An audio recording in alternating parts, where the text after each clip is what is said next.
Thank you for joining us Thursday evening. This is People in Life. My name is Nayaa. Tsidi. This is Personality Profiling, where we explore the stories of the people that lives amongst us.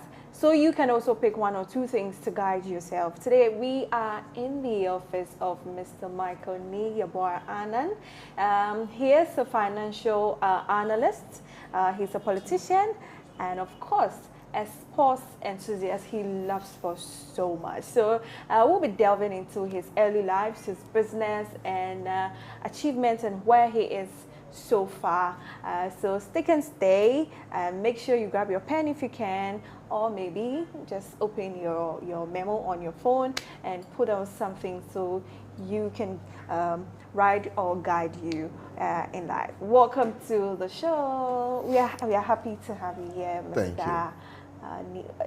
AKA the Don. I forgot to add that. He is the Don. That's the popular name that everybody calls. Everywhere you go, the Don, the Don. When he comes to Pan Africa, everybody, the Don, the Don, the Don, the Don. We are happy to have you on the show today, the Don. Thank you. But where from the name the Don? Well, my friends gave that name to me. I want to ask, how old is that name? Very old. I think I got that name right after, I think it should be around 97, 98. Okay, then I'm interested in the story, the background story of the name the Dawn. Can you share it out?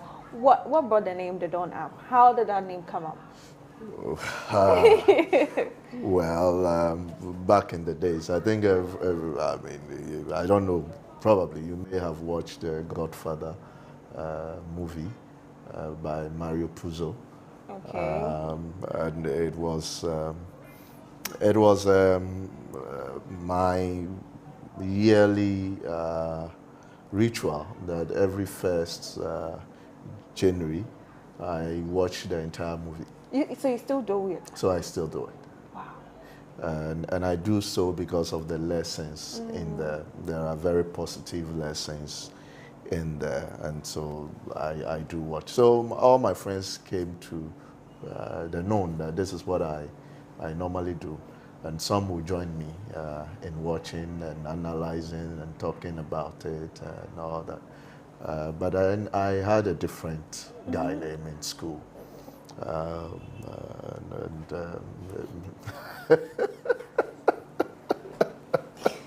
Tell me today. You're telling me all the story, all the inside story. Well, in secondary school and all that, I was being called gangster. Right, and after secondary school and all that, some of the friends thought that, oh, now you are Michael Corleone in the movie, and the way you behave and all that is like Michael, so now we should promote you from being the family hammer to the Don of the family. Okay, makes sense. And so it is my friends who started. Who started the name? The name The is Don, old. the Don, It's old. the Don, It's yeah. old. That's amazing. Let's take it back, since we already know your nickname in SS. Let's take it to the family level. How was growing up for you? How would you describe your home when you were growing up? Well, it was fun. It got a bit sour at some point and all that. But in the nutshell, it was good growing up. I'm on 3 other siblings. Okay. I'm the second, Okay. right?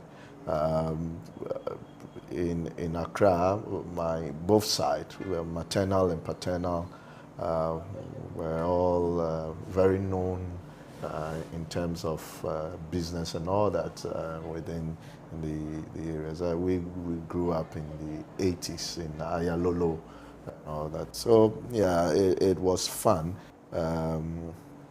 Having your grandfather in the UK, some of your aunties. One of my aunties was also in the UK. My other auntie, the senior, to the one in the UK, was the wife of the managing director of UTC, and all that. So in the 80s, when the people were chewing all sorts of things, we were getting chocolates. I see. I see. Right. From your auntie from the and Yeah, uncle from the I UK. mean, and all that. So it was, yeah. But we had, I had a father, my late father, who is a very strong-willed person, and a disciplinarian, won't take anything. I mean, he makes his decisions and he makes it. That's it. Nothing can change Nothing it. can change it. So we all didn't get exactly what we want. You know, the Anants were known to, oh, everybody going to Accra, the men, and all that. He said, no, you are all not going there. Okay. I won't spoil you. You are going all the way or down. And trust me, the first time I sat in a car to that place, at a point I had to stand in the car. But why did your daddy say, no, you're not attending a crack, I'm taking you all the way? He felt we were boys, and probably I should say I was the most stubborn. And he felt that being in Accra and all that with friends and all that, I'll be too troublesome and blah blah blah. So we're very troublesome growing up. I was an angel though. Oh. What kind of angel were you there? Well, at that time, if you have seen some of my pictures, I wear a very innocent face. But you were... but if I want to get something done, I would get it done. And your father knew you were very stubborn, so he had to take you all the way to Oda. You were going to be by yourself in school in Oda? Yeah. It was an island for me, where I didn't know anybody in there and all that. Apparently, one of my cousins, I think two of them have been to the school, unaware to me. And so I was there and they said, well, this is where you are going.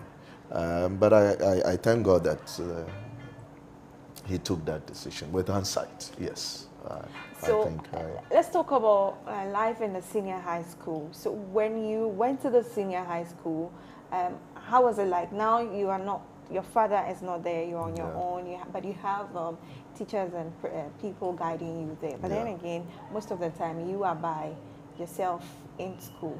How was life like? Did you decide to have the angelic face and still be very stubborn in school, or how were you like in school? Were you the Christian person, the stubborn one, always running away, or you were the bookworm, or you had a bit of bookworm and you were very stubborn as well in school? How was school life like? I had all. I was not expecting. I was genuinely not expecting. You were doing everything. You had all. You were going to church. All. You were running out. I had everything. Well, you know, getting into secondary school, I didn't know much of. I wasn't much of a church person. I mean, it was school. I had in my dormitory some few SU guys who would always be arguing about the Bible. And that is what got me closer to reading the Bible for myself and trying to research and all that. And that is how I am. I try to go beyond the ordinary, I mean. And so that is how it all started. So I could talk when they are also talking, when they are debating. Exactly. So that is about the side of Christianity. And at that time, I think around 95, my senior brother has also introduced me to ICGC. In fact, it took my senior brother to actually, convince me to go to church. It was then at Baden Power, and it was closer to us. We were then in Adidimpo, the Palladium area, and so it was easy to get there. And that was when I started experiencing, because if we even go to church, I prefer sitting somewhere and not to listen to whatever was going on. So these Sunday school songs and all that, you don't know. I don't know any. You don't know anything because you have no interest. I had no interest. I couldn't really understand what was going on and all that as a kid. So yeah, that's how it started. In terms of a book, yes, I can say I'm average. You can't throw me out. You know, you were doing well with the numbers. Well, I was doing well with, yeah. I was doing very well.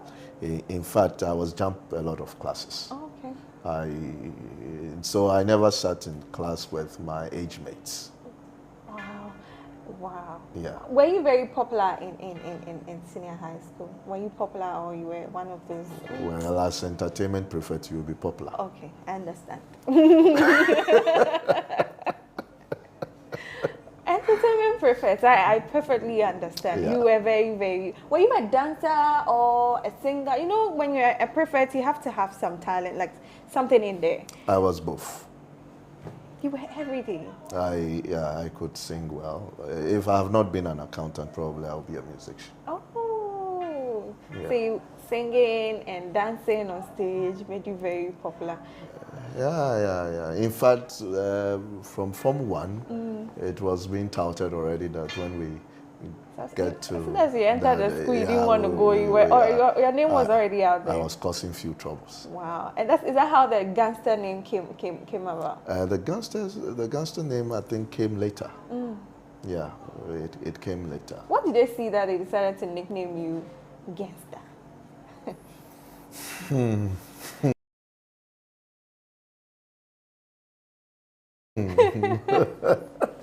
Can we skip that?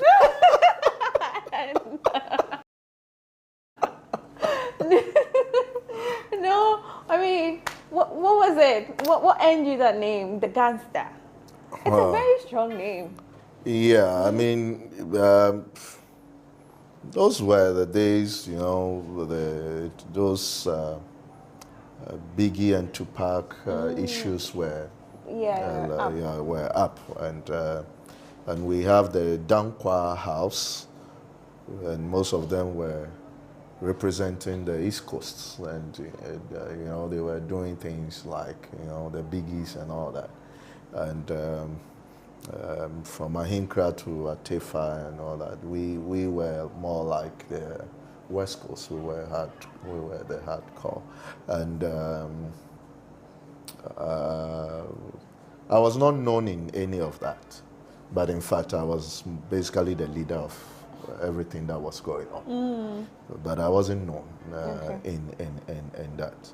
So it was when that max was off, then the guys at Dankwa said, "Oh, okay, that's the real gangster behind everything," you know. And I still, it happened in the evening, one evening at prep, right? And I think we were having prep at the dining hall, and there is this guy called Scarface. I think his real name is Isiama. I think, yeah, it was Scarface and all that. And in fact, they are rivals to us. Wow. But on that evening, they said, "Oh, that's the real gangster." Oh, and that's how come the name came about. Exactly. That's the real gangster. So the name itself is Real Gangster. Wow. So if you see my year, the uniform we did for my year group, the alumni, they wrote behind it Real Gangster. Real Gangster. You were really hot in SHS. Well, I was hot, but you will not see the hotness. Okay. Yeah. So was it the same when you graduated from SS and you decided to go to the university? Were you still... Well, or you decided to change from all those childish SHS lifestyle and move on? Because now you are older, and I mean, you have life to face? Well, in secondary school, it wasn't that childish. Everything Okay. I do was well calculated, Okay. and so it was easy. You know, I had to live a certain life, which I think I benefited so much from it. Um, uh, you will not see me in the day, you will not see me in the afternoon, and you will not be there in the evening. You know, so you barely see me. That's when I was in school. So you never see me participating in anything, but I was involved in everything. And so that's the same thing I did after school. You know, in the mornings you won't see me. If you live in the same house with me, I'll be indoors the entire evening. When I get out, I'm going to study, and I'll study till the next morning. I'll get home around 6 a.m. Then I'll sleep, wake up, do everything. So I'm always indoors. You don't see me. So what did you wanted to become when you were growing up, like as a child and growing up? What was the career path you wanted to take? I think I was one of the lucky people who knew from day one what I wanted to do. Okay. You know, even from primary school and coming up, I was not those who said I want to be a doctor, I want to be a you lawyer. know, straight up I said I want to be an accountant. Wow. Yeah.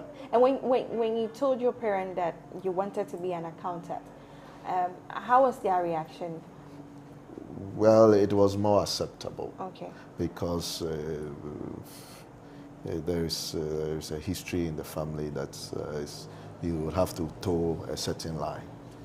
Law, accounting, and that's it. Okay. And so even those who deviated had problems with their parents, kind of.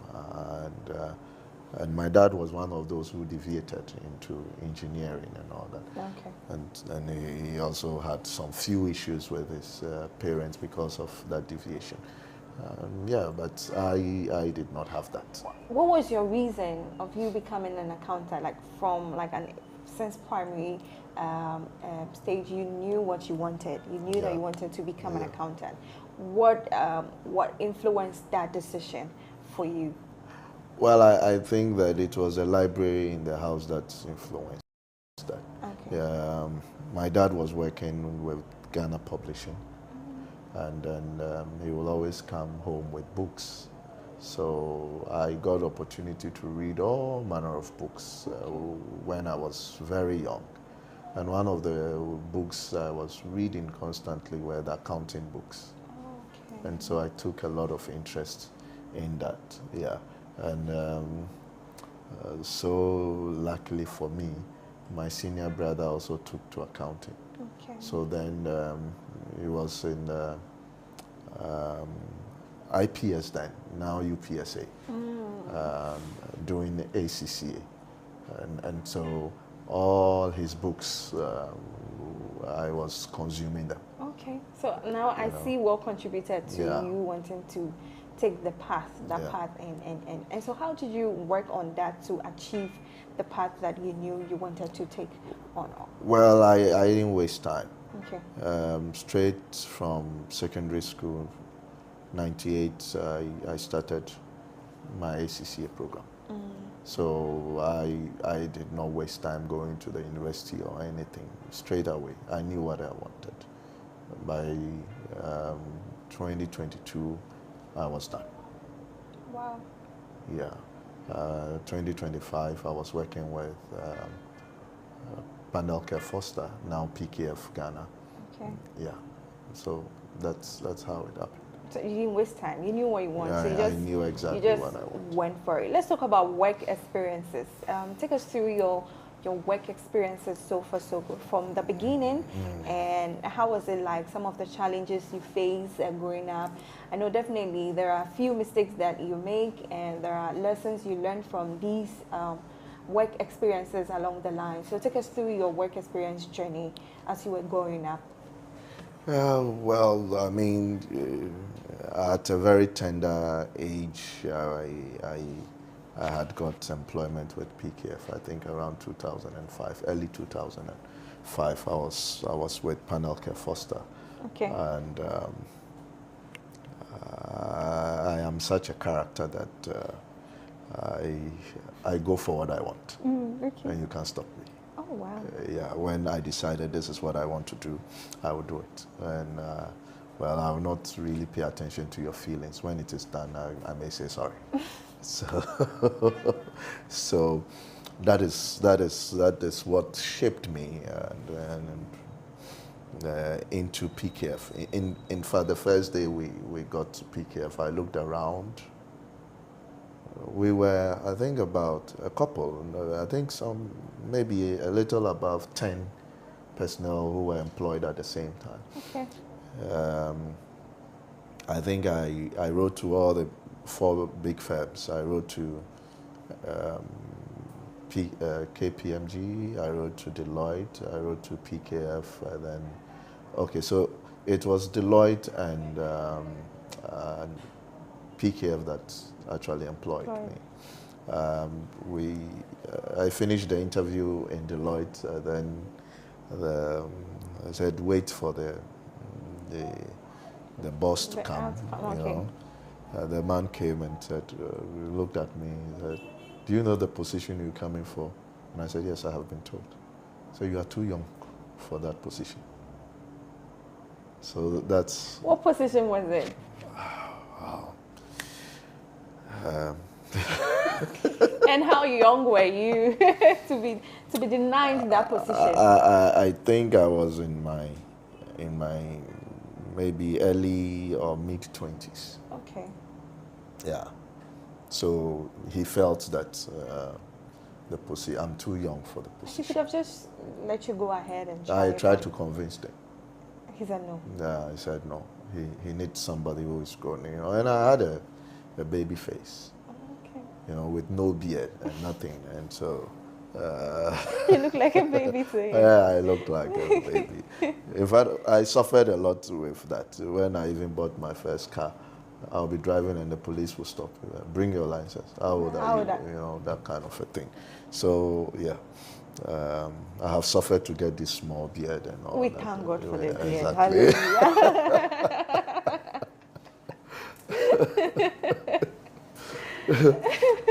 Yeah. So after that, well, I told myself I would do my own thing. Okay. I would just wait. If nobody calls me, I'm not going around to scout and all that. Yeah, I was worried at some point because I felt it has delayed. You know, qualified 2022. And then you had to wait all the time, and then so in between I said, well, let me take to farming, and so Farming? Yeah, I did a bit of farming. A bit. Are you still farming, or I mean? Now I'm not. Okay. Yes, but I used to. Well, the lands are out there. Okay. I may go back soon. What made you stop farming? And what were you farming at that time? I was doing pineapple. Okay. At Tareso, yeah. Okay. My mom paternally hails from Sechikrom, and that's one of the villages for Sechikrom. So I was very close to the then Sechikrom chief, Amwesi, in the second or third. And then, yeah, he gave me the land, and then I started doing some farm. One of the best friends I have had in life. I don't have many friends. It's called Philip Kwashi. He was more like my assistant. So he would go there when I'm not able to go. I have lectures, I have that. He would be doing that for me. And so when we did harvest, I just turned around and told him, Philip, take all the harvest, sell it, and keep the money. Keep the money? Yeah, I'm sure he was shocked. Yeah, I'm also shocked. Yeah, he was shocked. Why? Yeah. Why did you ask him to keep because the money? at the end of the day, I realized that it was God who put me there. And he did not put me there because of the money. He puts me there to teach me something. And that lesson was learnt on the day we had the harvest.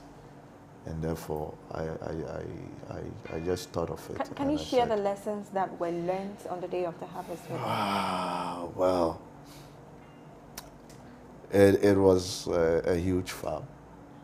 Um, and we had projected so much in terms of the harvest, and we got maybe a little close to half of the harvest. So whatever I had planned, whatever I wanted to do with the proceeds was no longer possible to do. And it has taken a lot of, I wasn't dealing with a lot of people. I was with myself. I had 1, 2, or 3 friends, and all the other friends were older folks. So I did not really experience that kind of thing that where you have issues with friends and all that. But now you have farm workers, you had whatever, you had to manage people and all that. And I couldn't have gotten that anywhere. And one thing always in my prayer is that I don't want to work for anybody beyond 5 years. Okay. And that was what I was asking God. That is what I was very prayerful and all that. So, and I thought that for the first time, I was moved there to be taught how to deal with people, how to manage people, how to be patient with people, how to get the best out of people and all that, organizing people around you and all that. And that has been a great benefit to me till date. Till date. That's amazing. That's a very good lesson to be learned from farming to study. Also, at what point did you start your own business? You got into your own.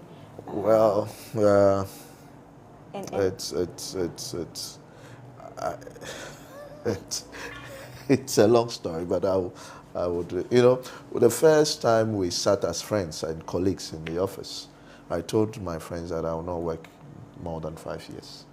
And how did they take it? They looked at you like, you're joking. In fact, one told me that I should look around. The people I see. Do I see people wearing the kind of dress I am wearing? Wow. These are people wearing tupac and all that. You know how old they are. And the worst form of it came when I told my colleagues that I'm starting my own firm. One told me, look, you'll come back to us pleading for food. Wow. Yeah.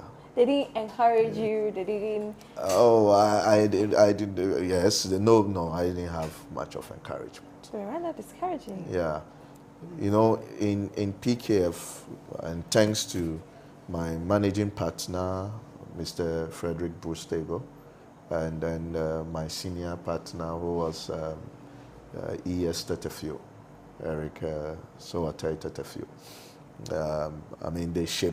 They shaped my life, amongst others that I work with. Albert Kofi, Mrs. Annan, and all that. Working with it was a lovely family at PKF then. It was a lovely family. They gave me so much in terms of the opportunities, and I was daring. And so, yes, we went there as an associate trainee, working on various audits and all that. But it got to a point, I wasn't a manager yet, but Mr. Tetefio will give me a manager's job to do, and I would do it. And trust me, if they were demanding 100%, I give them 300%. Wow. I could work till midnight. So why were some people doubting you and trying to put fear in you starting your own firm? Because it wasn't possible that a young man of my age then could be thinking. Age? I think I should be around 25 then. Okay. Yeah, I think so. Okay. I think I should be. Still baby face, no still hair. Baby face, no beard, nothing. Okay. Smooth face and all that. Yeah. I always have my knapsack behind me, and that's it with my laptops. And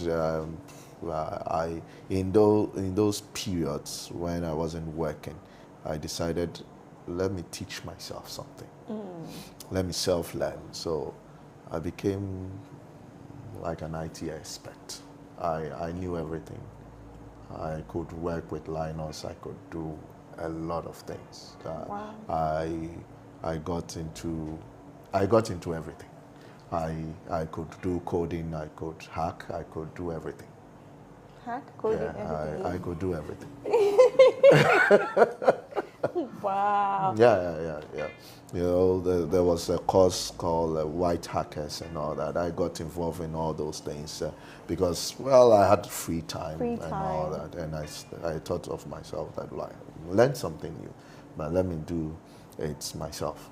So starting your firm, what was the challenges and the challenges of starting It your was own firm? enormous. I went into a firm where I saw paperworks everywhere. And I've gotten used to computers. And introducing my own computer as a staff then was not something that was readily accepted, you know. But with time, gradually, everybody accepted. You know, I will go on a job with a manager, and the manager will have what we call 7 columns and 14 columns, and they will be writing a lot of stuff. And I would have designed the same on Excel, and then I will be feeding it on the computer and all that, which makes my work more accurate and all that. But they did not like it. They want you to be using the calculator, you know, and all that, which is a long process for me.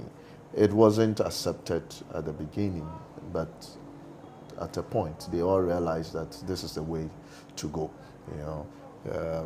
It was a very conservative firm, you know, very traditional. This was a firm that I think it was started in the 1940s, late 1940s. So you can imagine. Then up to that, the opportunities were coming to me. There was one that was very defining, and it was a job. I got back from an audit, and my boss called me to his office, said, "We have a job, but it looks like we are going to turn down the job." Oh. I said, "Oh, what? How much is it?" He mentioned some good numbers, and it was in USD, so you know, I had appetite for it. And so I said, "No, we cannot." He says, I don't think we can do it. It will waste time. We don't have the resources and all that. I said, "No, I can do it." Why? He says, "Okay, then when your managing partner comes, inform him that you can do it." Mr. Bruce Tego was a feared man. You know, before you go to the managing partner, you're already shaking. So I told his secretary that I want to see him. I said, "He's not in. When he comes, I'll call." He came, I walked to his office, I knocked his office, and then he said, I went to his office, said, "Secretary informed me of this job. I can do it." He looked at me.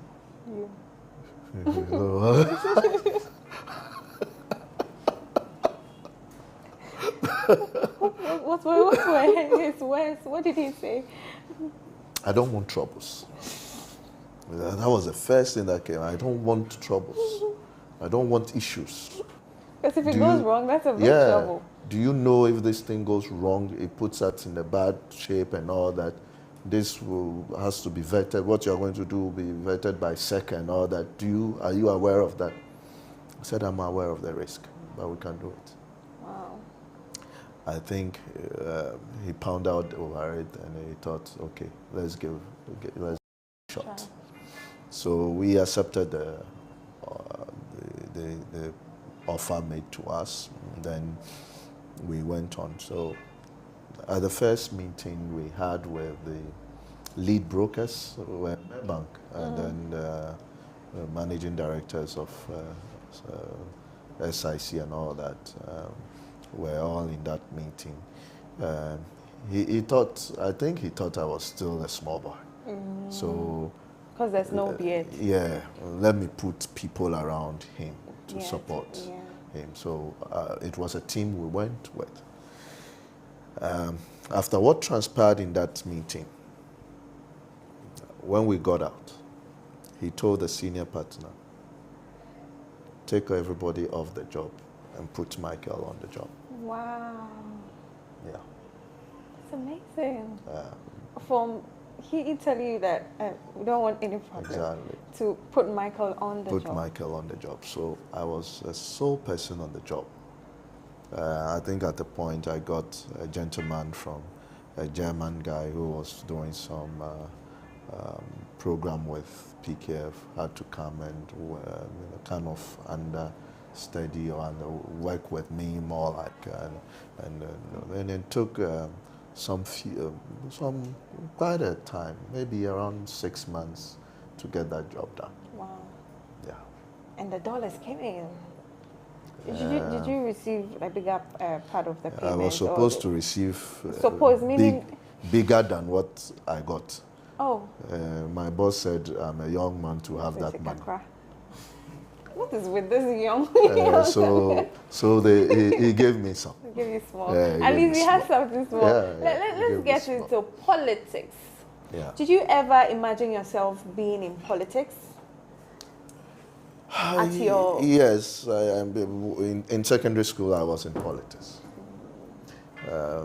Home, before going to secondary school, those were the days of Okanja Damafio, okay. The former Interior Minister and Member of Parliament for Dodo Diodo. And we were in Adidimpo, so he would, during campaigns, young guys who would follow in terms of the NDC and all that. When I got to secondary school, it changed because Odan was typically NPP.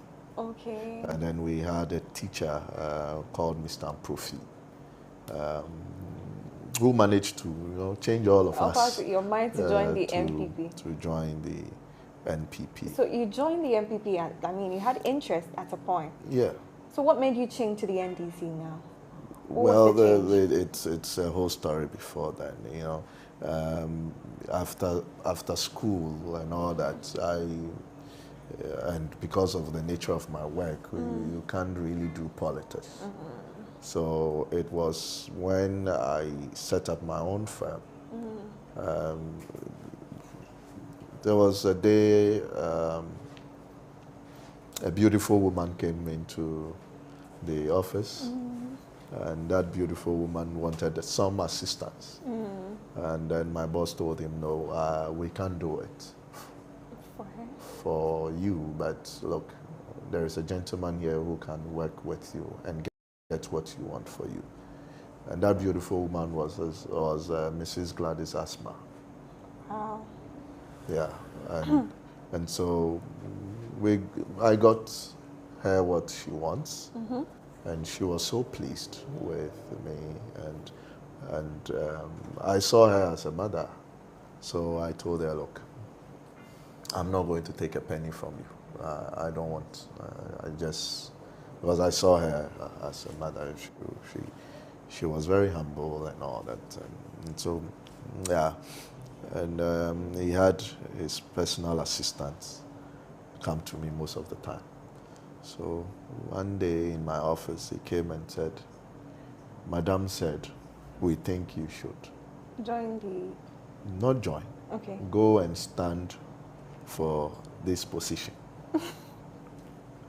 And I was like me, small boy like me. Yeah, but was the beard coming? No, still that time the beard didn't come. So that was where it all started. He says, okay, if you say no, I still want you to get involved here. And so I think I got involved around that time. And with influence also, yes. I got involved at a point. So that was it. But, traditionally, my mom is strong NDC. Okay. My dad is strong NDC. Okay. So it was just your teacher that tried to lure you to the NPP? They did not lure us. They made us believe in that it was the best. And at the time, the narratives were on the side of the NPP. I quite remember in Oda when nobody was bold enough to organize to meet. Then it was Kwame Peple, I think, who was basically trying to become the flag bearer of the NPP, and we had to mobilize students to go and meet them at the entrance of Oda, and all that. And it was a brave thing we did. We got lashes for it, though, because at that time, even the head teachers couldn't, show. Yeah. And it wasn't so easy like today. So we got whipped very well. So before what, doing what that made as the you ringleaders. stay? What made you stay in NDC? Because I know your parents were strong members. At a point, you had a fair view of the other side. Yeah. But it's a decision. It's up to you to Yeah. stay where you are Yeah. or move on to choose wherever political party that Yeah. you want to belong Yeah. to. What made you stay with the NDC? What made you stay? Because with I experienced the NPP at first hand. I actually experienced them. I got close to a lot of them, and so I know. And I'm a person with a strong opinion, and my principles won't change because you have money or you show me money or whatever. It will not change. My opinions are my opinions, and until you can bring out a superior argument to convince me, I wouldn't change. And I thought that these were people I cannot roll with. Okay. Yeah, I was very clear in my mind that no, these are not the attitude I can roll with. Yeah. Okay, I understand. You were disqualified at the Odododio primary. No, before that disqualification, I'd already been disqualified in the NPP.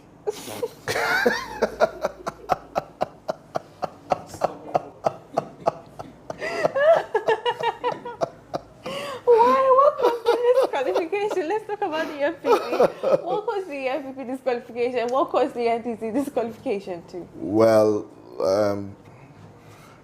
I saw because of my background, I am a bit neutral on most of the issues. Not that I don't believe in neutrality, but I think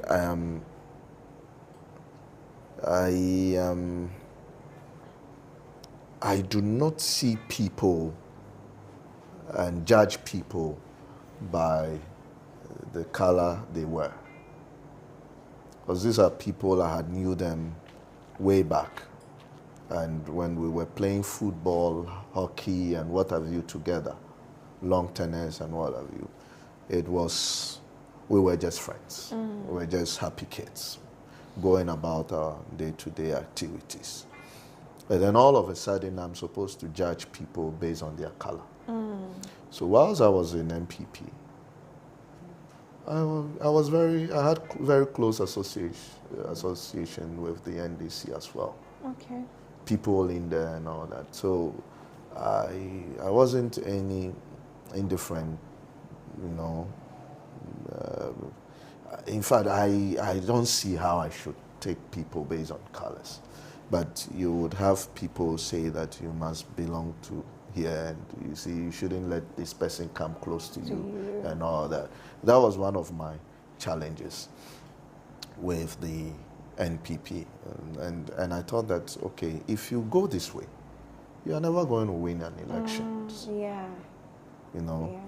So at the tail end, when everybody thought that, okay, this person should go, I kept telling them that you are going to lose the elections, 1. 2, the party will be totally destroyed if you go this way. And because of the things I was saying, they weren't that happy about But it. you're predicting the future. Yeah. I mean, so in the MPP primaries, and my utterances on TV were not pleasing to them. I quite remember I was on I was on one TV station and they called in that I should be removed from the TV station. Your own people? Yeah, my own people. You different? Yes, yes. Wow. And they gave me the name Opposition in Power. Oh, okay. You know, because I was deeply involved. And so I knew certain things. And therefore, the first budget the MPP presented in 2016, I had said that it will fail. Okay. This is not how we set up to govern. It will fail. I just, you know, a lot of people think, Don will say things as it is and all that. But before I did say that in the open, we had made an attempt to speak to the economic manager. And I was the spokesperson. When I was about to speak, the man said he knows what we are coming to talk about, but he's not involved in any of the decisions that was taken. Okay. So today I'm telling you, if there was any time I was convinced that the MPP, I had to leave, it is not a party worth being in, that was the day. That was the day I took that decision. And then on top of it, it was a disqualification. It was the worst thing that I thought could happen. I don't want to mention them. But the one who was the chairman of the vetting committee, he's my uncle from my maternal side. Wow. And then on the grounds on which I was disqualified, that they think I am I have a different nationality. Do you have a different nationality? I've never stayed outside Ghana. So where from you have a different And I'm telling you, my uncle was the chairman of the Wow. But what happened?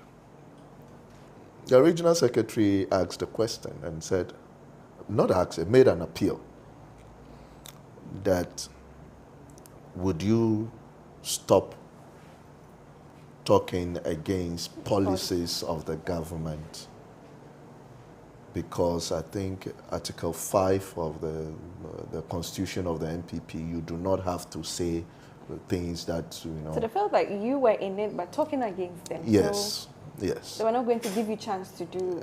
And they are saying that if we give you the opportunity to contest for the elections, would you stop saying some of these things? And what was your response? And I said, well, if you read that article, it says the MPP, which means the party.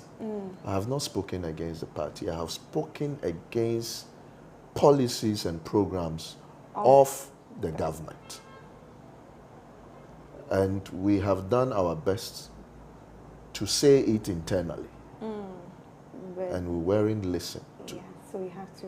And this is Ghana. I would better say it for Ghana to know that, yes, we said it, and you did not listen as a government. And I'm not going to stop. So that's how come they came out. They came with a story that you have like. Yeah, they said they are not sure where I was born. Oh God. And I'm sure that man came to my outdoor. Obviously, he's your uncle. And why is he doing that to you? And then the fact that they suspect I have other passports or something, blah, blah, blah, and all that. And then, you know, there was a committee that was set up, which was, I think, Kwame Adokufo, who chaired that committee. Okay. So I presented myself. He looked at my CV and asked me, did you achieve all this here? I said, yes. So have you traveled? I said, you can check my passport. Yes, I've been to Lebanon before. Oh, then we had to slide somewhere else and talk about some friends that were common friends to us and all that. And then in the end, when he handed me my document, he told me one thing. Your people don't like you. Of course, it's obvious. If your own Yeah. uncle is, is saying that it's part of the But chair. I wish you good luck. So, at those period, I knew I was Out. out already. I knew I was Was it the typically same out story already. with NDC's disqualification, or that's a totally No, different? that is a incident? different thing. Okay. That is a totally different. So around that same time when everything was going on, like I told you, Nilante Vanapoy, Honorable Nilante Vanapoy has been like a good friend. You know, although we were in different political parties, we were talking. You know, and that is the strength of Honorable Nilante Vanapoy. Yeah. That's one of his strengths. Also, you may think he's stubborn and hardliner and all that, but behind the scenes, we talked. So when I was going through all these things, he called me. He says, "My brother, I told you, this party is not meant for us." You know, and we will laugh over it and all that. But above all, I think he did something that really, in the heat of things, you know, I think we met somewhere, I think around Buka or so, and I was driving out, and he was, I think, coming in, and I did not see him. In fact, he got down from his car and came all the way to where I was, knocked at my window, and then he greeted me, he said, "Don," and I thought it was so humbling. I said, "Oh, Honorable, you should have just tooted your horn for me to rather get down and come." And he said, "So," and one of my birthdays, when I was MPP and he was NDC, one of the my birthdays, it was at Honeysuckle. He showed up and all that, and he said, "You know, your people are there a lot. I don't want to come, but I had to just come here." And so, yes, I really respected him for that. And in all those days, he was still talking to my family. He was talking to almost everybody. So it took about 2.5 years for him to convince me to join the NDC. What did he say that convinced you? No. What did he do? I was myself, my spirit was out already. Yeah, because they were not treated in well. 2019, my spirit was out already. But I said, "Look, let me do this before I get out." So I went for that primaries and I got out. So if you listen to my speech after the primaries, I think you would have, if you listened very well, you would have gotten the gist that I was already out. And so just after that, we had to do everything, and then I was out of the party. But I decided to make it should be quiet because strategically it wasn't, things were not so favorable for the NDC at the time. Yeah. So I decided let's keep it, and that's another story for another time. But that is the time I joined the. But would you go for the primaries again? Will you try again? Well, if my people say yes, I will. Okay. If the ground says yes, I will. And so far, it looks like everybody says yes. So definitely, we'll see you at the primaries. We pray for life, good health, and God guidance. All right. So let's talk about Christmas with the Dawn. Tell us about Christmas with the Dawn. What do you do? What happens on that day? I think when we were kids, you know, our house is just, my auntie's house at Ridge was just behind the Rollinses. Wow. And so, I mean, I'm sure Zenator and the rest wouldn't remember, but we've been to parties together. And I think I still have some pictures. Oh. Yeah. I've asked you to bring those pictures so that we can display them. Well, one day I think I should look for it and put it out. So, and the late Mrs. Rollins would always be in my auntie's house and have conversations and all that. And so, yeah, we knew Christmas to be for kids. And I grew up and I looked at Ododo and it's like, it's a boring thing for kids within the surrounding, and I didn't feel right. And I felt that, okay, we are concentrating on these adults, some who are so ungrateful even when they receive so much help and all that. These are very innocent souls and all that, full of blessings. Why not I do this for them every Christmas? So I think we started, this has been I think the third or fourth edition we are doing, that every Christmas. I used to hand out gifts, but I thought that, okay, let's bring them all together and let's have them have a feel of Christmas. That's amazing. Giving and all that. Yes. Let's bring it out. I see some kids. I see pictures of you and your babies. Yeah. I don't know, but how many kids do you have?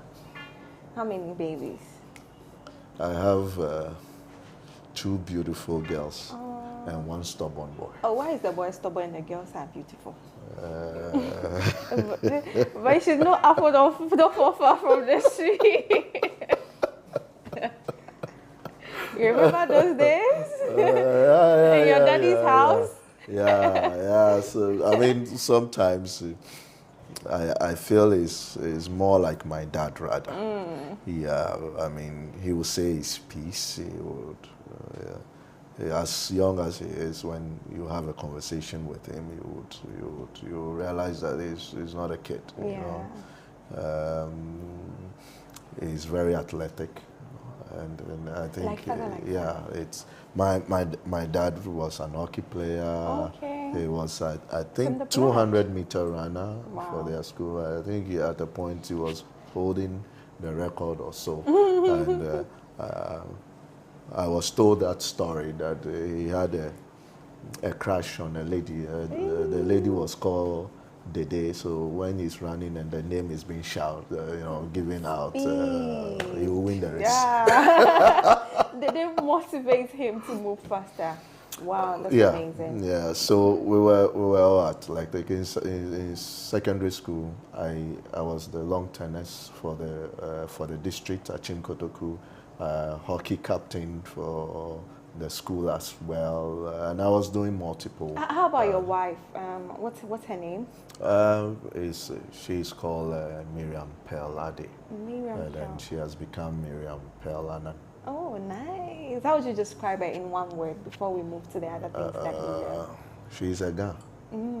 So she's stubborn. Oh, lovely. Okay. There should be a bit of stubbornness in there. Yeah, the Ghana women are stubborn. If you don't, lovely. Yeah, and lovely. We love the lovely. They know how to love. The Ghana women, when they have a fiance or something, how they will cook and put. Is that how she lured you? She was bringing food. It was different, but that one. We'll get into it later. But when you are not in the office, you are not on TV, and you are home, what are you doing? What do you do for fun? I study. Okay. Wow. I take on new courses. Okay. My leisure time, I sit with this close gang of my friends, and we talk. Okay. So I'm so predictable. If I'm not here in the office, and I leave the office sometimes very late. Okay. Very, very late. Because I feel that you must work at all times. And the best times to work is even in the evening. So yes, I do. How about food? I don't eat that much. What's the favorite meal that when Auntie Miriam prepares for you, we get home like, hey, this is my favorite meal? See, I don't have a favorite meal. You don't have a favorite meal? Unfortunately, I'm not a food type. Okay. You know, I jealous some of my friends. I have a friend, I mean, I go to his house and I see him eating, and I'm like, I'm so proud of him. We can eat. I can't do it. I'm not that a food type. Or you need something little in your tummy and you're good to go. I'm the British type. You know, Okay. my grandfather kind of spoiled us. Okay. Myself and my senior brother, we had the opportunity to stay with the old man for a while. He was then the head of Ghana Post. Then after, I think, the independence and all that, he was given the opportunity to work in the UK with the postal system there. So he was in the UK, and when he retired, we had to stay with him. He needed us around him, and so he was teaching us and all that. He taught us to write. He had to change all our handwriting because you must write in a certain way. If not, you will receive some knocks. Yeah. How about music? Music. Oh. What's your kind of music you listen to? I love every good music, and I dance to every good tune. You're a good dancer. Well, I wish I brought a Bluetooth here. I would have just played music and see your dance moves. Well, don't worry. After this, we will play it. Okay. Okay, so before we wrap all this conversation up, what's that one life lesson that you have learned throughout your journey growing up to this point that you were here, that you keep moving on with? Well, as a human being, you have to be resilient and be content with whatever you have.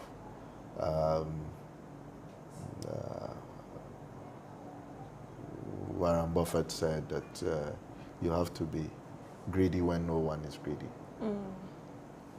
and not to be greedy when everybody is being greedy, and that is what has carried me throughout my life. Everybody must learn to be resilient. You would face challenges in life and all that, but hey, keep moving. Keep moving. And you turn around and laugh one day. I mean, it's just like that. I came from a family that is well-to-do. The leadership of my dad made us leave everything to choose a certain life out of principle. And we all thought it was a wrong move. We look back and we are proud of that decision, that we took that decision. Not one of us is down. All my three, me making four, we are all up and running. That's amazing. And I'm so proud he taught us those lessons. You know, you couldn't get it from anywhere, but he was, and also my mom, who supported him throughout his life. I think my dad by far is the most difficult person to live with, but he stayed true, supported him throughout. All the decisions, whether good or bad, he supported him.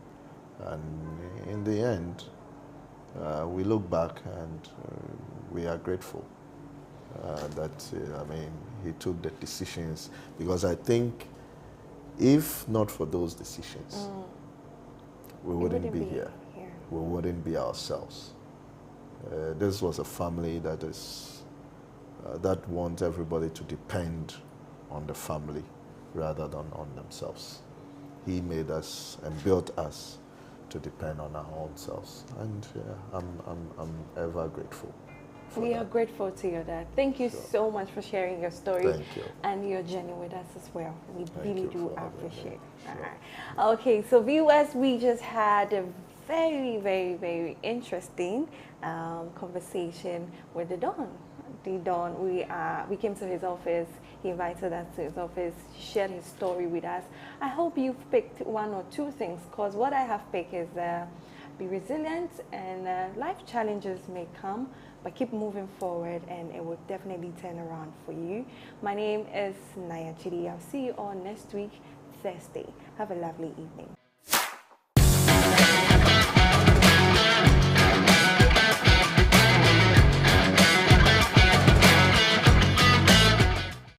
You want me to spin you around? No, you don't spin me.